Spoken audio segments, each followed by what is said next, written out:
ঘরসাই মারহাবা, আসসালামু আলাইকুম, নমস্কার। যেমন অনেক মানুষ ভাবে পীর মেহের আলী শাহ আল্লাহ তাআলার ওলি ছিলেন, কিন্তু নয়। আসলে উনি রাসূলুল্লাহ সাল্লাল্লাহু আলাইহি সাল্লামের ওলি ছিলেন। আর ওনার মর্তবা নাসুতি মর্তবা পেয়েছিলেন রাসূলুল্লাহ থেকে।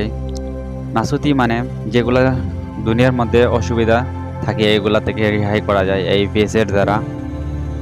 আরও আল্লাহ তাআলার যে প্রথম ওলি থাকে, এই ওলিরার কাছে আল্লাহ তাআলার কথা আসে এবং এই ওলির কথাগুলা আল্লাহ তাআলার কাছে যায়।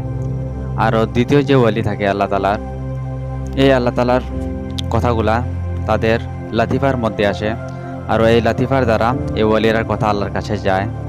আবার আরেক রকমের ওলি আছে, যেগুলা ওলি আল্লাহ তাআলা থেকে দেখা করেছেন, তবে আল্লাহ তাআলাকে যে দেখেছেন, এগুলো নিয়ে সম্পূর্ণভাবে আলোচনা করেছেন এবং বুঝিয়ে দিয়েছেন সুফি মাস্টার ইউনুস আল গহর। ভিডিওটি ফুল দেখার জন্য ডিসক্রিপশনের লিঙ্কে ক্লিক করুন। আলট্রা টিভিকে ফলো করুন ভিডিও দেখার জন্য। ধন্যবাদ।